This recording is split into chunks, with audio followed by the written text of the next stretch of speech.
¿Están o están durmiendo? Buen día, doctora. Buen día, vos. Bueno, hoy tenemos el gusto de contar con la doctora Soledad Machea, que ya les hablé de ella, especialista en uveitis sobre todo, así que imagínense, este tema lo tiene súper sabido y vamos a aprovechar mucho de ella en esta clase, ¿sí? Doctora Soledad, gracias por su tiempo y por su disposición para estar con nosotros y con nuestra cátedra. Ella forma parte de nuestro cuerpo académico. Gracias, Soledad. Buen día chicos, buen día Rosana. Gracias a vos por invitarme y para mí es un honor dar clases en mi facultad. Así que bueno, espero que les guste la clase, que les sirva. Cualquier duda me pueden consultar, no tengo problema. Y bueno, como les dije, para mí es un honor. La doctora Rosana fue mi profesora en la Facultad de Medicina, así que poder estar ahora en la cátedra de ella es muy lindo para mí. Bueno, ¿me escuchan bien? ¿Sí? Sí, doctora, se escucha. Bárbaro. Bueno, la idea un poquitito es hablar sobre uveitis, que por ahí para algunos es una palabra nueva, y más allá de quedarnos con los conceptos básicos de la uveitis, lo que quiero es que sepan distinguir cuando un paciente viene a la guardia, por ejemplo, por una uveitis, o de qué se trata la uveitis, cómo diferenciar una uveitis de una conjuntivitis, cómo diferenciar una persona que tiene un ojo rojo por uveitis, y bueno, que se queden con esos conceptos básicos. Bien.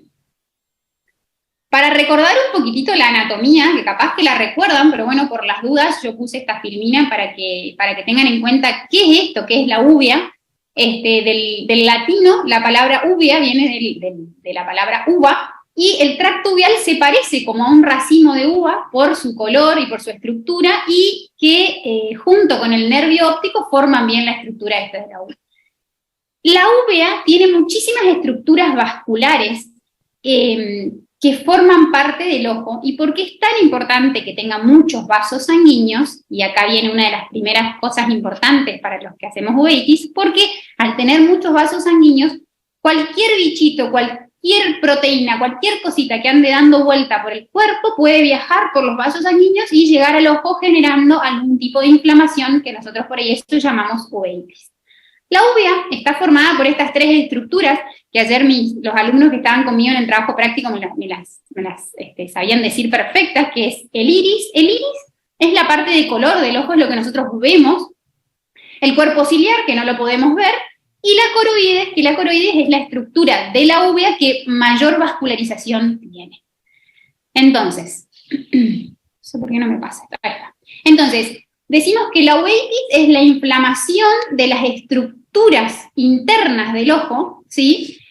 O también lo podemos decir que la uveitis es la inflamación del tracto uveal. ¿Y qué habíamos dicho que era el tracto uveal? El iris, el cuerpo ciliar y la coroides. En lo que es uveitis puede estar inflamado solo el iris, solo el cuerpo ciliar, solo la coroides o todas estas estructuras juntas. Y muchas veces la inflamación de la uvea se asocia con inflamación de otras estructuras intraoculares, como por ejemplo la retina, que es más conocida que la uvea, el nervio óptico, el vitrio, la córnea, la esclera. Cualquiera de estas estructuras puede verse afectada en los pacientes con uveitis. Ay, perdón, pero no me corre esto. Ahí está. Ahora sí. Bueno, entonces, ¿cómo distingo un ojo que tiene uveitis? Lo más importante que ustedes tienen que saber es que no todos los ojos rojos son conjuntivitis, no todos los ojos rojos son uveitis. Entonces, voy a mirar el ojo del paciente.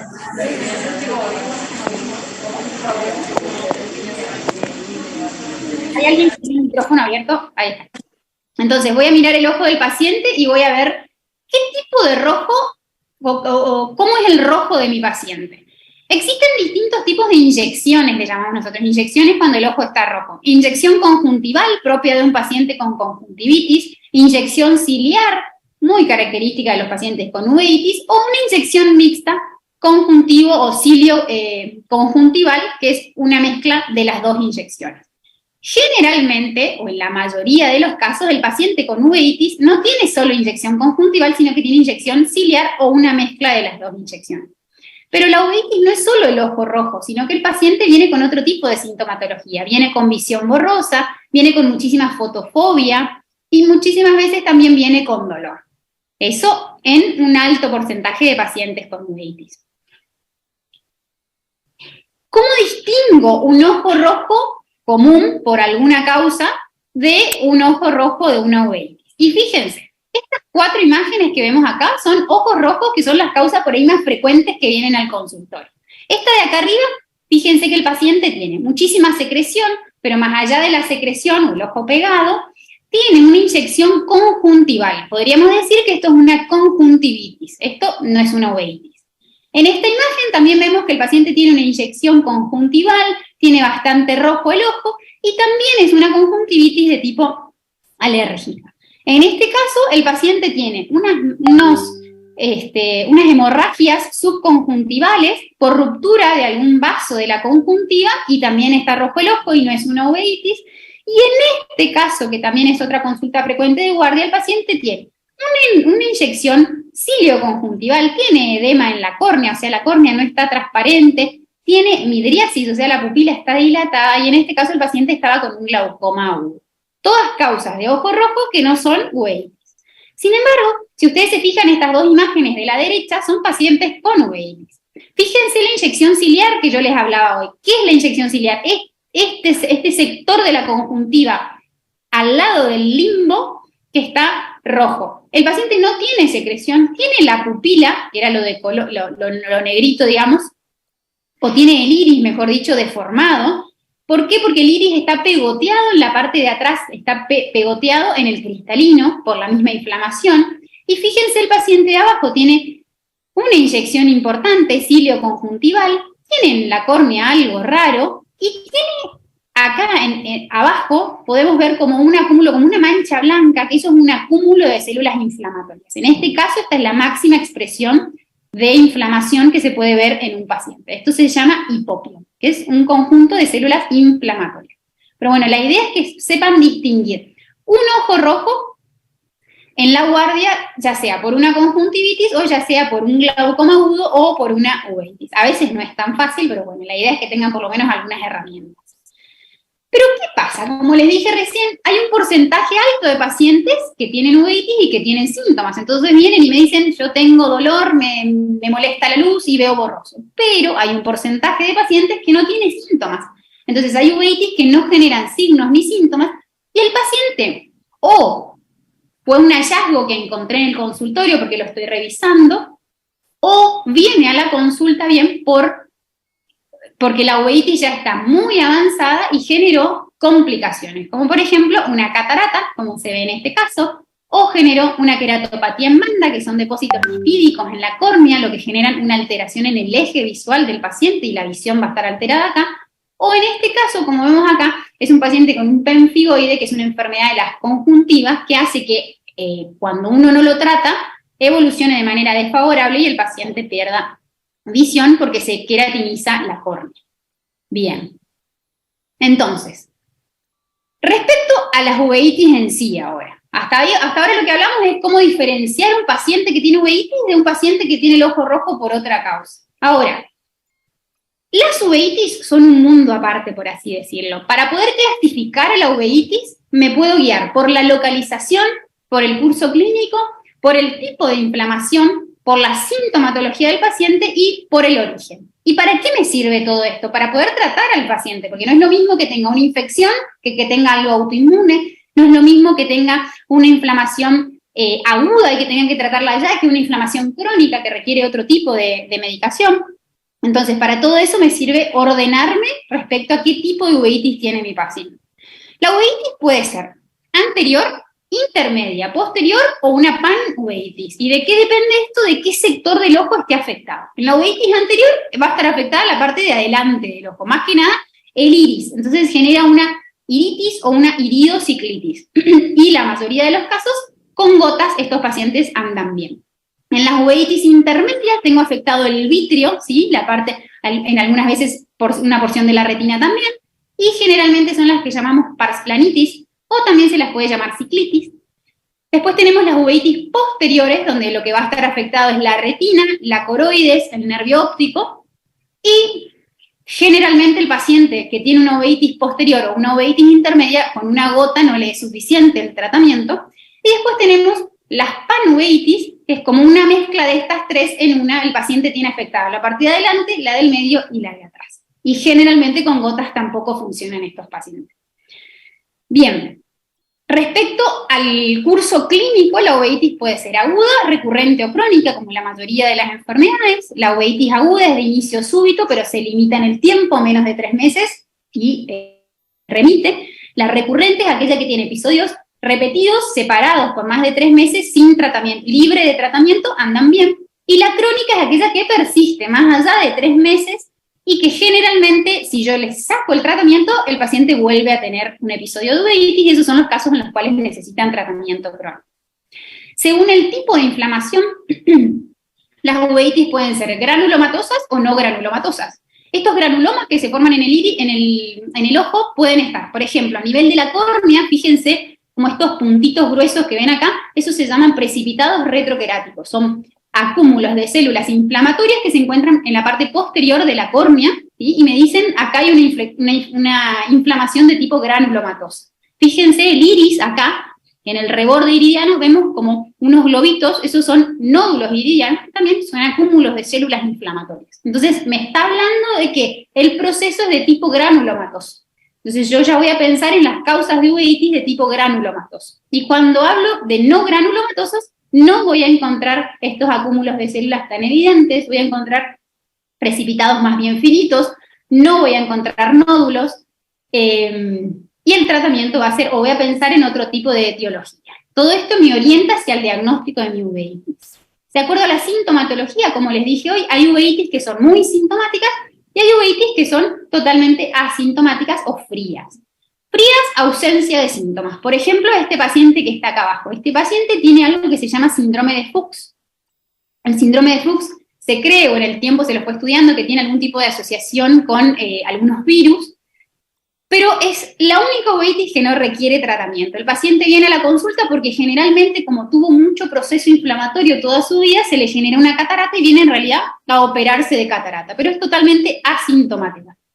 En cambio, el ojo este que está acá arriba, fíjense, está bien rojo. Tiene algo que se llama membrana pupilar. Está como todo pegado, porque hay muchísima inflamación, muchas células inflamatorias. Lo mismo pasa en este caso de acá abajo. Fíjense, el ojo bien rojo, el paciente seguramente va a estar molesto, va a tener fotofobia, no va a ver bien por esa membrana que tiene. Entonces, en ese caso decimos que es una uveitis caliente. A ver, está bueno que sea caliente porque le avisa al médico, le avisa al paciente, el paciente va al médico, pero generalmente es muchísimo más molesta. Y por ahí lo que tienen las frías es que pasan inadvertidas. Y algo que tienen de negativo las frías también es que son un poco más frecuentes en los niños. Por ejemplo, la uveitis asociada a artritis reumatoidea juvenil no genera síntomas y los niños muchas veces, si no vienen a control, la uveitis pasa inadvertida hasta que genera algún tipo de complicación. De acuerdo al origen, las uveitis pueden ser infecciosas, producidas por un parásito, como por ejemplo la toxoplasmosis, que es la más frecuente en nuestro medio, por bacterias, por virus, por hongos, y las de tipo no infecciosas o también llamadas autoinmunes. ¿Qué es la gran diferencia entre una y otra? Si bien en sintomatología se pueden parecer, los tratamientos son totalmente distintos. Por eso es muy importante también, cuando uno estudia a los pacientes con uveitis, descartar todos los procesos infecciosos si es que voy a hacer un tratamiento para una uveitis no infecciosa o autoinmune. Si voy a dar algún inmunosupresor, por supuesto es importante descartar todo lo infeccioso. ¿Y para qué nos sirve poder clasificar a la uveitis? Como yo les decía hoy, para ordenar toda esta información. Porque yo sé que tengo, qué sé yo, un montón de tipos de uveitis. Bueno, pero de ese montón de tipos de uveitis, solamente algunas son agudas, solamente algunas son crónicas. Entonces, bueno, ahí ya descarto algunas. Solamente algunas son granulomatosas, solamente algunas dan sintomatología, y bueno, de esa manera me voy orientando hacia el diagnóstico. Me sirve también para hacer diagnósticos diferenciales y, por supuesto, para hacer el tratamiento específico en cada caso. Después, algo importante que tienen que saber, y por ahí esto les divierte un poquitito más, porque son manifestaciones sistémicas asociadas a la uveitis. Hoy les dije que a través del torrente sanguíneo viaja cualquier tipo de o parásito, o virus, o alguna partícula del sistema inmunológico viaja y puede viajar hacia el ojo y generar uveitis. Entonces, yo tengo el síntoma en el ojo, pero esto que tengo en el ojo se asocia a alguna manifestación sistémica. Por ejemplo, si el paciente tiene una uveitis y tiene un dolor lumbar bajo, que todo esto entra dentro de lo que es el interrogatorio del paciente de uveitis. Muchas veces, y yo lo hablé con mis alumnos de los trabajos prácticos también, muchas veces pensamos que el paciente viene al oftalmólogo a hacerse un anteojo nada más, y no es así. Fíjense que en estos pacientes que tienen uveitis es importantísimo preguntar todo, desde el dedo gordo del pie hasta el último pelo en la cabeza. ¿Por qué? Porque algún tipo de asociación o de manifestación sistémica se puede asociar con esta uveitis y me puede ayudar al diagnóstico. Entonces, un dolor bajo asociado, lumbar bajo asociado a una uveitis puede llegar a tener algún tipo de asociación con el HLA-B27. ¿Qué significa esto? El HLA-B27 genera las espondiloartropatías, espondilitis anquilosante, que es una de las más frecuentes. Entonces, siempre que tengo una uveitis asociada a HLA-B27, voy a ir a estudiar al paciente de manera reumatológica también. Por ejemplo, un paciente que tiene úlceras orales recurrentes, no tengo que dejar de pensar en una enfermedad de Behçet o en una enfermedad inflamatoria intestinal. Siempre preguntar esto al paciente, y ustedes van a decir, pero el oftalmólogo le va a revisar las mucosas. Sí, le vamos a revisar las mucosas para poder asociar esa uveitis a alguna manifestación sistémica. La presencia de lesiones genitales me hace pensar en sífilis, en enfermedad de Behçet. La sífilis, en estos últimos 2 años hemos visto un montón de sífilis ocular, y la sífilis ocular es considerada una neurosífilis, o sea, el tratamiento es internando al paciente y pasando penicilina. No me sirve la penicilina intramuscular porque no trata la neurosífilis. Acuérdense que el ojo es como una prolongación del sistema nervioso, entonces, por eso, cuando tengo inflamación sifilítica en el ojo, la considero neurosífilis. Un paciente con lesiones cutáneas, tengo que pensar también en sífilis, Behçet o enfermedad de Vogt-Koyanagi-Arada. La enfermedad de Vogt-Koyanagi-Arada es un tipo de uveitis bastante frecuente en nuestro medio, es una panuveitis, que en realidad lo que está afectado acá es la coroides. Paciente con fiebre, pérdida de peso o astenia, no dejar de pensar en un síndrome de enmascaramiento. ¿Qué es un síndrome de enmascaramiento? Por ejemplo, un linfoma intraocular que me está generando una inflamación, me está enmascarando algo que tiene el paciente. Una enfermedad de Behçet también, el TAINU, que es la nefritis túbulo-intersticial asociada a uveitis. En estos casos los pacientes tendrían que tener también alguna afectación en el riñón. Una endoftalmitis endógena, alguna bacteria o algún hongo que se liberó por el torrente sanguíneo y fue a afectar al ojo del paciente. La tuberculosis, no tengo que dejar de pensar. Paciente con tos o síntomas respiratorios, asociarlo por ahí a tuberculosis o a sarcoidosis. Y bueno, ¿cómo hago el diagnóstico? Con todas estas herramientas que les di. Con todos los síntomas, el paciente viene con el ojo rojo, doloroso, fotofobia, lagrimeo, alteraciones visuales, o viene con nada, me lo mandó el reumatólogo para buscar a ver si no tiene alguna uveitis asociada. Y los signos que puedo encontrar en el ojo son los precipitados retroqueráticos finos, granulomatosos o no granulomatosos, células inflamatorias. Recuerden siempre que la cámara anterior del ojo, pídanle a sus jefes de trabajo práctico que le muestren lo que es la cámara anterior del ojo, es decir, es el espacio que está entre el iris y la córnea. Ese espacio siempre tiene que estar limpio, libre de nada, solamente se ve el humor acuoso y no se tienen que ver ni células, ni proteínas, ni nada, porque si hay células o si hay proteínas, eso quiere decir que hubo una ruptura de alguna de las barreras oculares y generó la presencia de células. La presencia de células en la cámara anterior se mide a través del efecto Tyndall, que se lo mide, digamos, por cantidad de células. Media cruz, una cruz, 2 cruces, de acuerdo a la cantidad de células que hay. Y lo mismo pasa con las proteínas. La presencia de proteínas se llama FLAIR. Bueno, la presencia de fibrinas, la presencia, digamos, de células inflamatorias, la presencia de hipopión, que era esa cosita blanca que les mostré hoy en un paciente, alteraciones en la pupila, muchas veces la pupila se pega hacia atrás o hacia adelante, o se deforma, y eso entonces en cuanto a todo lo que son los signos y síntomas. Fíjense, este es un ojo de un paciente, es un paciente mío, donde para poder ver el efecto Tyndall, no sé si se van a acordar lo que es el efecto Tyndall, pero si no se acuerdan, acuérdense es algo cotidiano que vemos. Abrimos una puerta y nos está dando el sol sobre ese sector y veo cómo las partículas flotan en ese haz de luz que ingresa. Esas partículas son las que veo acá. En un ojo en condiciones normales no tengo por qué ver partículas o células que floten en el humor acuoso.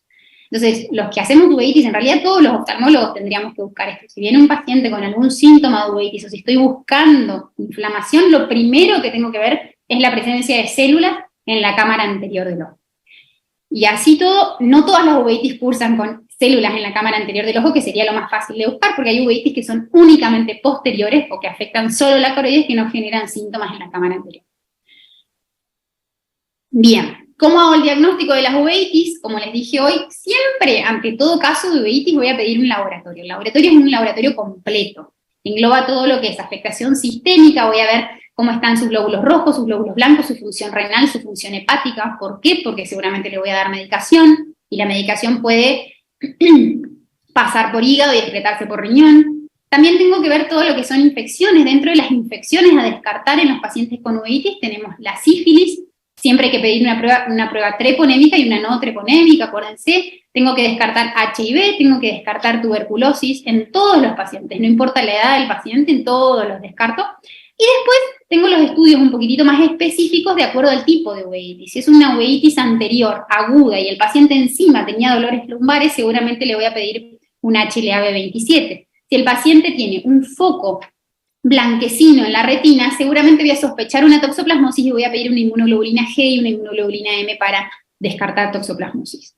Y después entra en juego todo lo que son los estudios complementarios oftalmológicos, que también habrán visto un poco eso en sus trabajos prácticos, donde teníamos, por ejemplo, un campo visual, si tiene afectado el nervio óptico, una tomografía de coherencia óptica para ver la mácula, para ver si no hay líquido en la mácula, para ver si no hay inflamación también en el nervio óptico, y bueno, entre otros estudios que se pueden hacer para poder hacer el diagnóstico de la uveitis. En cuanto al tratamiento, en el caso de que sean infecciosas las uveitis, el tratamiento va a ser específico para esa infección. Si tiene inflamación o células, esto que veíamos en la foto que les mostré, estas partículas que flotan en la cámara anterior del ojo, tengo que dar gotas antiinflamatorias. Ahora bien, si es, por ejemplo, una toxoplasmosis o una uveitis anterior que no es infecciosa, no tengo problema, generalmente se dan corticoides tópicos. Pero si el paciente, además de tener inflamación, tiene una afectación herpética, por ejemplo, un herpes, que es un virus, tengo que tener cuidado al darle corticoides. En ese caso, seguramente lo voy a tener que cubrir también con un antiviral.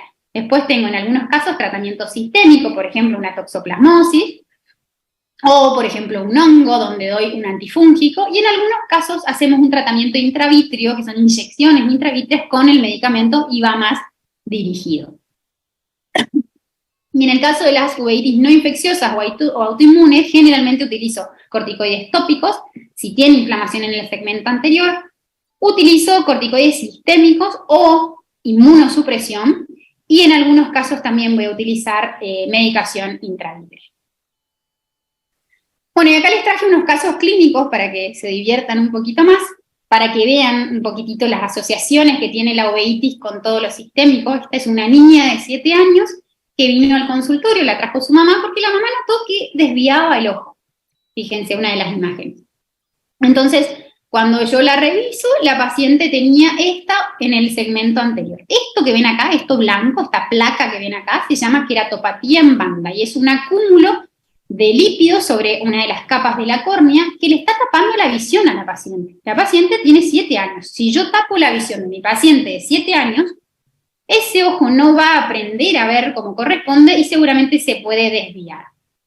A esta paciente detectamos que tenía una uveitis corónica y la mandamos con el reumatólogo, y el reumatólogo vio que tenía esas manifestaciones en las articulaciones de la rodilla y le hizo el diagnóstico de artritis reumatoidea juvenil asociada a uveitis. En este caso, la paciente necesitó tratamiento con gotas de corticoides, por supuesto con corticoides sistémicos y con inmunosupresores. Este es el caso clínico número 2, un bebé recién nacido que viene a hacerse su fondo de ojos de control.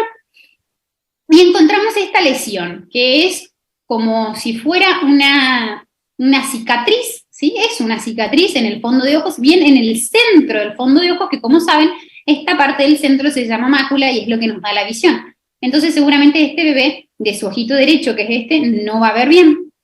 Esto lo asociamos con una toxoplasmosis congénita. En estos casos tenemos que hablar con la mamá a ver si se había hecho las serologías en los 3 trimestres del embarazo, o si no tenían en cuenta que esto podía haber llegado a pasar, pero bueno, en este caso lo importante es explicarle a los padres, hablar con el pediatra y saber que este niño tiene que llevar tratamiento sistémico para evitar recurrencias durante su primer año de vida. Después tenemos un hombre de 27 años que vino al consultorio, consultó por una disminución de agudeza visual y tenía también el ojo rojo. Haciéndole el interrogatorio vemos que tenía lesiones genitales de reciente comienzo y tenía también lesiones en las palmas de las manos. Y si ustedes ven, estos son los fondos de ojos del paciente, se ve, en realidad no se ve nada, se ven todas cosas blancas, bueno, todo esto es el vitrio, esa gelatina que tenemos adentro del ojo que está toda inflamada, por eso se ve así blanquecina. También se ven lesiones como de retinitis profundas y algunas áreas de hemorragia. Este paciente tenía una sífilis, entonces lo internamos, hizo el tratamiento y anduvo perfecto. Caso clínico número 4, un hombre de 45 años con un ojo rojo, doloroso y fotofobia. Y ya es la tercera vez que le pasa eso, y aparte lo asocia a un dolor lumbar bajo. Lo que hice por un lado fue tratar este cuadro de uveitis, que era el hipopion que hoy les decía. Como lo traté con corticoides a dosis máxima, corticoides tópicos, y anduvo bien con eso, y lo mandé al reumatólogo, quien descubrió que tenía un HLA-B27 positivo asociado a una espondilitis anquilosante. Y en esos casos el paciente también realizó terapia con inmunosupresores. En conclusión, nada, para que sepan, la uveitis es una patología ocular poco frecuente, se ve poco. Yo en mi consultorio veo bastante porque tengo muchos pacientes con uveitis, pero no es algo que se vea todos los días, pero tengo que tenerla presente, me tengo que acordar que existe. Es muy importante hacer un diagnóstico y tratamiento precoz, porque si yo hago esto de manera precoz, evito todo tipo de complicaciones, y al evitar las complicaciones evito pérdidas visuales irreversibles. Y siempre la uveitis representa un trabajo multidisciplinario, no es solo el oftalmólogo. Fíjense que la parte del ojo está bien, la voy a tratar yo, pero la voy a tratar con un reumatólogo seguramente o con un médico clínico. Entonces, no sé si alguno de ustedes va a ser oftalmo, pero es importante que sepan de que el ojo no es solamente hacer anteojos, sino que existe toda una vida atrás de esto y que muchísimas veces o muchas patologías que puedo encontrar en el ojo se pueden asociar a otras alteraciones sistémicas. Así que bueno, muchas gracias.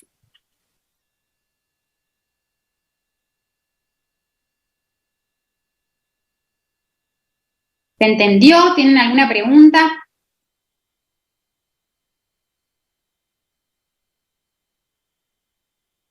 ¿Se entendió? No, se entendió. Todo bien, Doc. Bueno, cualquier cosa que necesiten me pueden escribir. Espero que les haya servido, que tengan en cuenta y nos estamos viendo.